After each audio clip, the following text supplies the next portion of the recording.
On a Christmas morning, we are coming to you live via Facebook streaming, YouTube streaming, and also via Skype.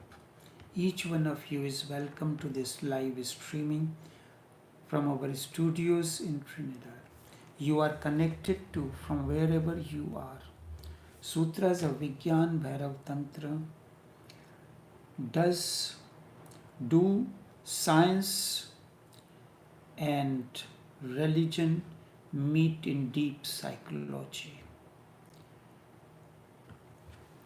Do science and religion meet in deep psychology? Deep psychology is another branch of psychology, and it is said in this both religion and science merge together, but it is not so. They cannot meet. Deep psychology is the study of psychic phenomena. Again, it is objective. But the method that deep psychology uses is the objective method of objective science. You have to understand this distinction. This distinction is very important. Suppose you are studying meditation in a scientific way. How would you study meditation in the scientific way?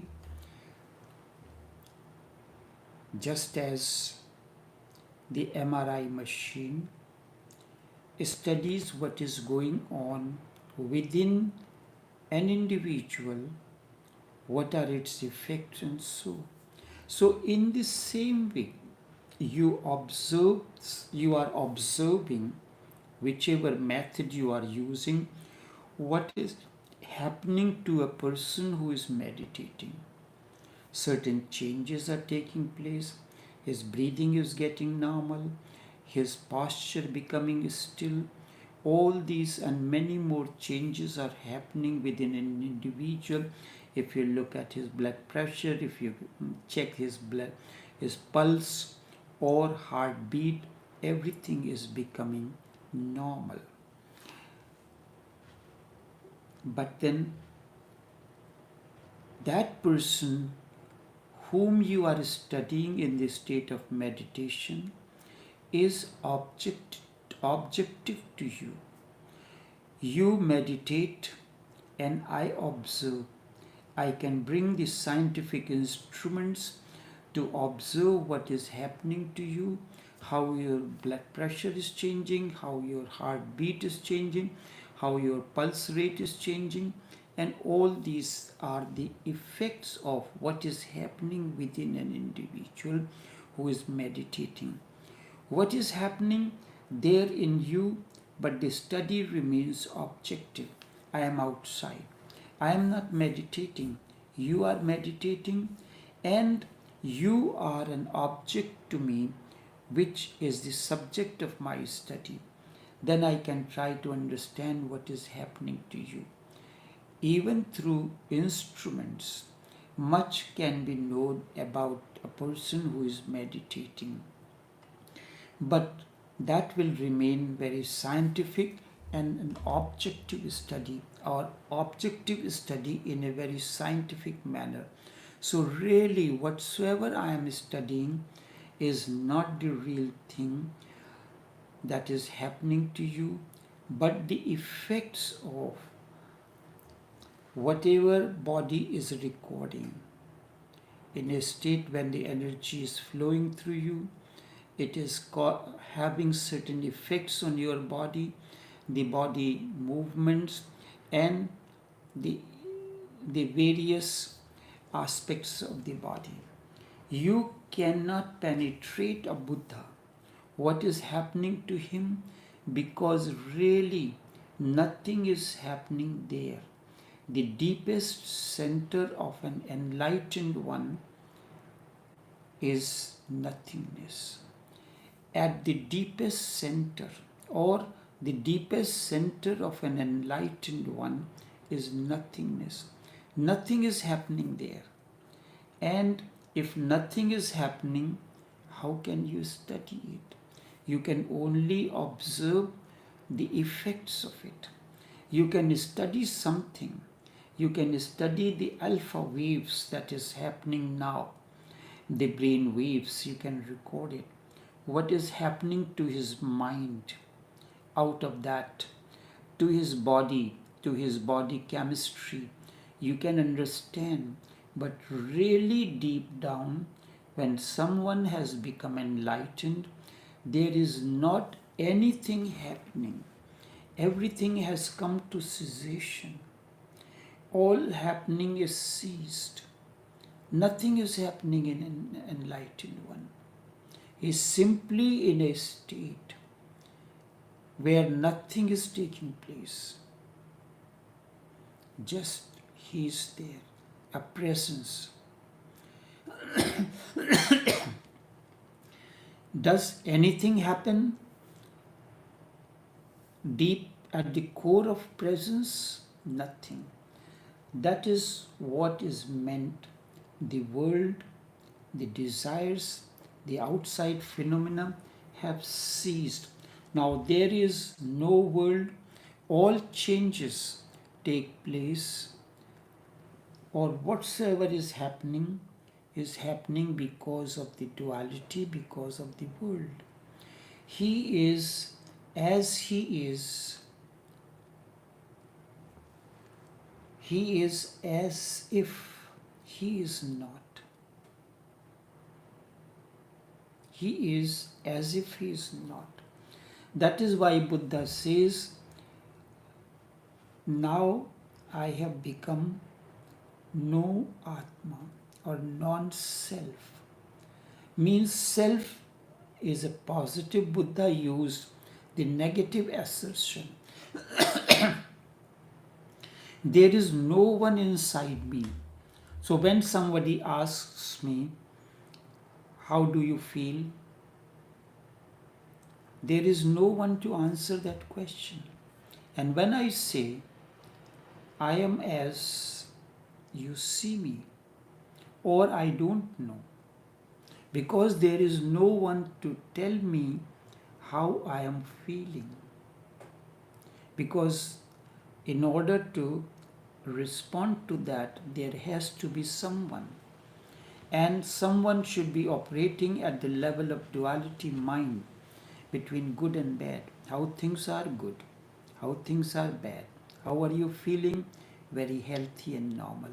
So that means there is someone. And in enlightened one, the state of enlightenment means nothing is left there.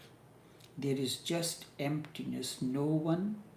If you are knocking at the door of the house where nobody is staying, how would you get a response from there? If the response will come only if someone is there. When no one is there, how can you get a response when you are ringing the call bell?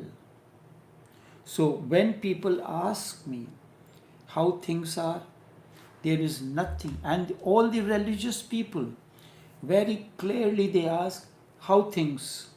If I say, I do not know, they said, how come you don't know? And you are spiritual. Do you understand the meaning of the word spiritual? Spiritual means you are in a state when there is emptiness within, just a presence. There is no one inside, and that is the state Buddha explains at no self. Then he says, there is no one inside me. I am just an emptiness. The flame has disappeared and the house is vacant. Nothing is happening. What can you record about it? At the most, you can record that nothing is happening. If something is happening, it can be recorded objectively. The method of science remains objective, and science is very much afraid of subjectivity, subject, for many reasons. Science and the scientific mind cannot believe in the subjective. Because firstly, it is very personal. Whatsoever is happening to a Buddha is private, personal. It is not, it is individual. No one can enter within his inner realm. It cannot, his innerness cannot be made public and collective. And unless something is public and collective, nothing can be said about it. Nothing can be said about it. The person who is saying may be deceived or may be deceiving others. Either is, if he says something, if I say something, but we are living in a world where nobody is spiritual, so at times, in order to avoid the unnecessary conversation or time, if I do not have time, I may simply say something that he can understand. Maybe I can say the sun, the moon does not change its direction, does not change its speed, only you have to adjust it. This one can understand. So, you are dealing with the people who are at a level of consciousness, and there is a vast difference between, just as the difference is there between heaven and earth. That's the difference between an awakened one and ordinary. If there is a possibility that my presence, my words can make a groove into your consciousness, I will respond accordingly. If I just have to, you are just an onlooker or just a passerby, then I have to respond to you in a different way. So for science, the truth must be objective, only then it can understand.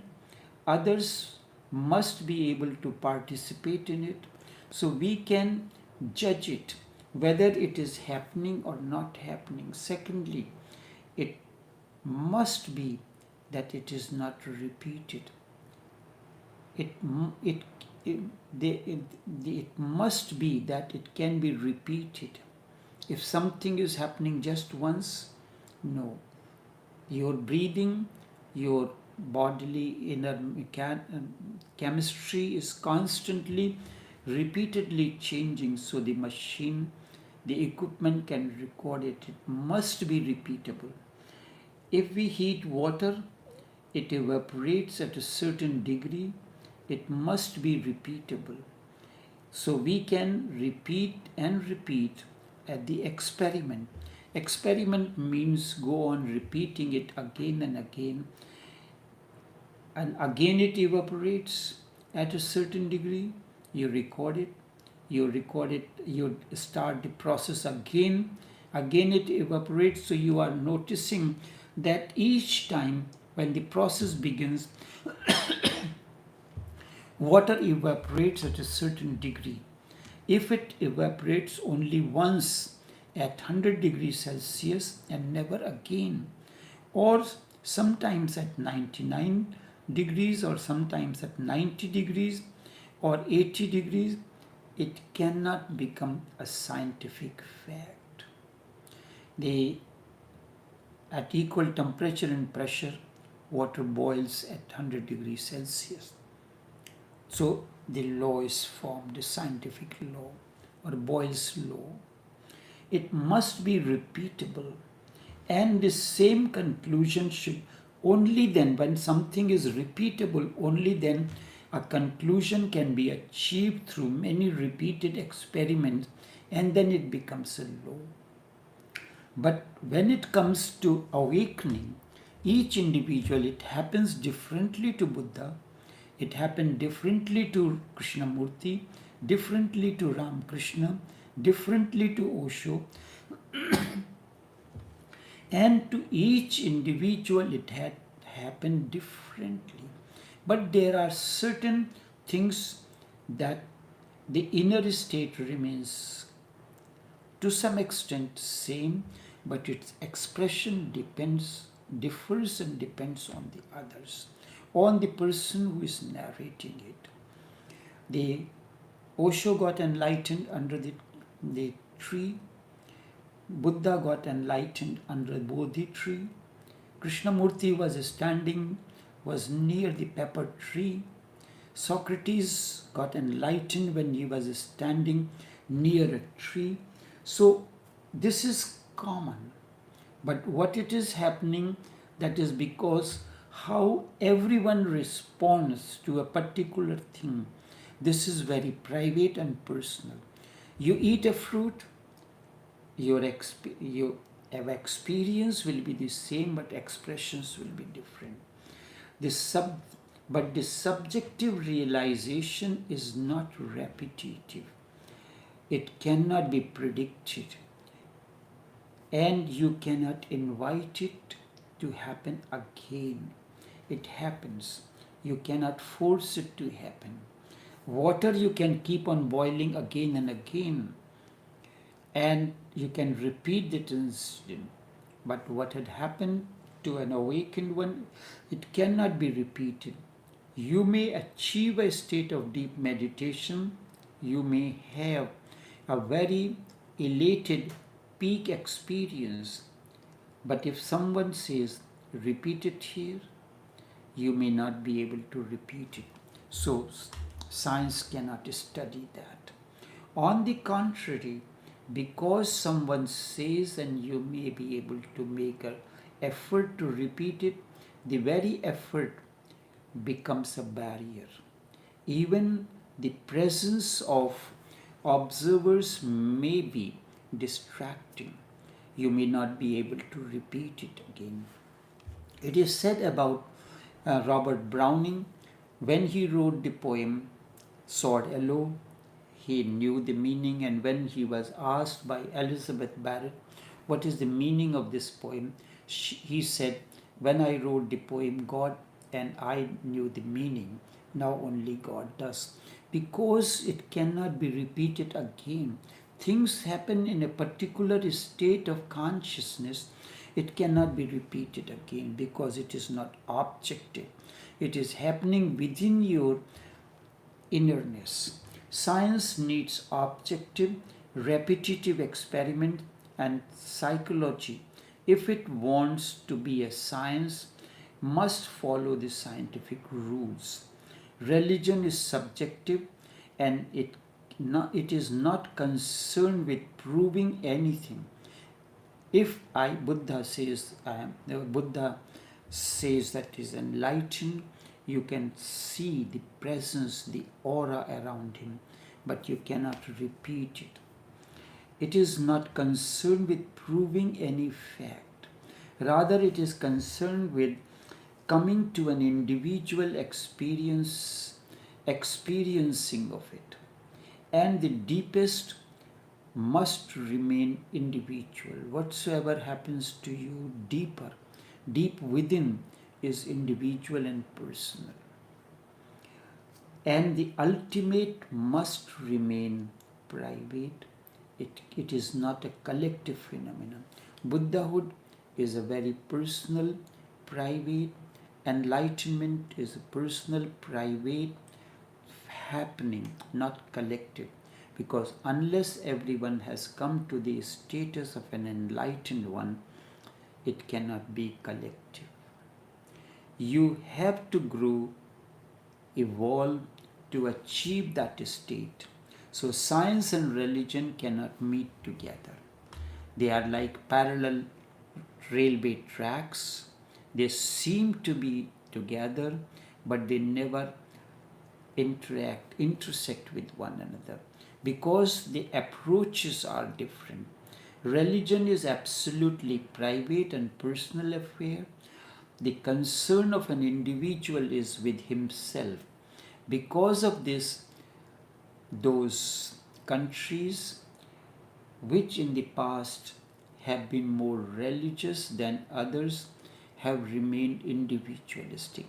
For example, India is individualistic. Sometimes it appears even selfish to be individual. Everyone is concerned with himself, his own growth, his own enlightenment, and not concerned with others. In the beginning, this is how it has to happen. Indifferent to others, indifferent to the society, social conditions, poverty, slavery. Everyone is concerned with himself, with growing to ultimate peak. It looks selfish, but then when an individual becomes enlightened, he wants to create an aura, creates a presence, so that whosoever comes in that company, something begin to happen, like he becomes like a magnet. And the magnet, if you are metal, it will pull you towards. If you are a plastic, then it will not happen. On the other hand, the Western countries are more socialistic and less individualistic. That is why the very concept of communism was impossible with the Indian mind. We have given a Buddha and a Patanjali, a Mahabir, but we could not create Karl Marx. It had to come from the West, where the society, the collective whole, is more important than individual. For enlightenment, the individualness is important, because the change is happening deep within you. The science is more important, where science is more important than religion, where that which happens collectively is more important than what happens in your absolute privacy. That which happens in privacy, in the West, it is dreamlike. Look at this. That which happens publicly, we call it illusion, Maya. Shankar says the whole world is illusion. Only that which happens deep down within you, the ultimate, the Brahma, the consciousness that happens there is real, and all the rest is unreal. Quite the opposite. In the Western scientific attitude, that which happens within you is illusory, because nobody can prove that what has happened to you. It is private, it is individual. That which happens outside is real, because everybody can see, everybody can feel. The reality is there in the West outside, and the innerness, whatsoever happens within, is illusory, because nobody can prove it, nobody can see. These are two approaches, two attitudes, totally different. The approach is so diametrically opposite that there can be no meeting. Two diametrically opposite things cannot meet. And there is no need for that either. The two dimensions are different from one another. Spheres are different as well. They never trespass each other. There is no conflict at all, and there is no need for any conflict, so do not bother about trying to find a similarity between the two. When the existence did not create any, you can create any similarity. Science works with the objective world, and religion works with the individual or the subjective world. It works with your privacy. They never cross one another. And so there can be no conflict. And to me, when you are working with the outside world, you need a scientific attitude. When you are working with yourself, You need a different approach, different attitude, and that is religious attitude. So do not create any conflict. There is no need. Do not bring science in the inner world and do not bring the religion in the outer world. The two are different. If you bring religion to the outer world, there will be chaos that you see all around. In India, we have created it and it is a mess. If you bring scientific attitude to the inner, you will create madness. The West has created the madness and the East has created chaos. Now, the West is completely neurotic because we are trying to bring science into the inner, and both have made the same mistake. Do not confuse the two. Do not bring the outer to the inner, because the inner world is totally different, the inner world is different. Let the subjective be subjective and objective be objective. When you move outward, be scientific. And when scientific and objective. When you move inwards, be religious and subjective. Do not confuse between the two. When I am dealing with the customers, I am dealing in an objective way because I am dealing with a customer. And he is objective, he wants to know about certain products and so it has to be, and there is no need to create any conflict. There is none. At times when the live session is taking place, which is with certain seekers, they are given the opportunity because of their intense growth process, so that it can be accentuated, that it takes place during the working hours. So the session is taking place, same time a customer comes. So I had to tell the person, I will be back in a few minutes, you remain by yourself. So I am moving out from the innerness to outer world and then back to the inner world. It is like you are resting comfortably in your bedroom, in your privacy. Someone comes out. You have to prepare yourself, dress you in a different manner which is suitable to come outside. And then you come back again to relax. You have to be once again in that position where you feel more relaxed because you are in the privacy.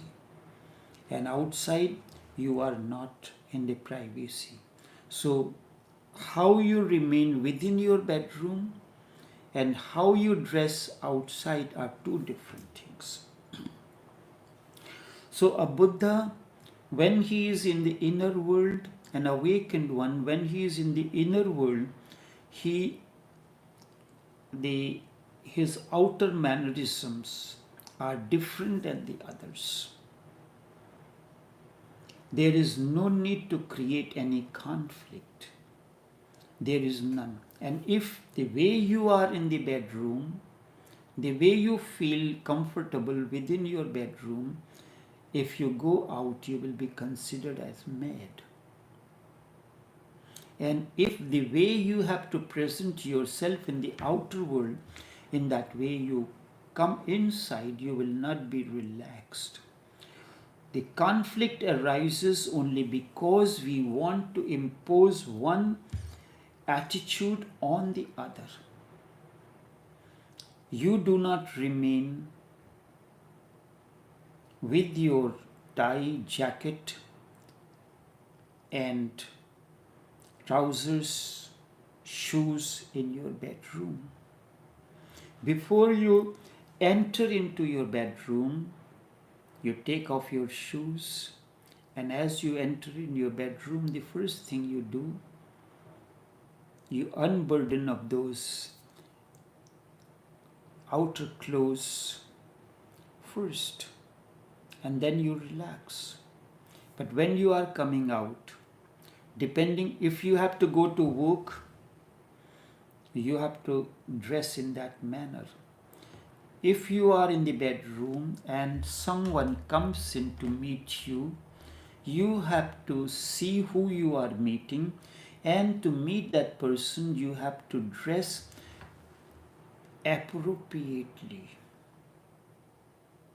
Otherwise you will be considered, although the outer appearance does not matter, but to be in the society, to be in the outer world, you have to manage, you have to follow the rules and regulations of the outer world.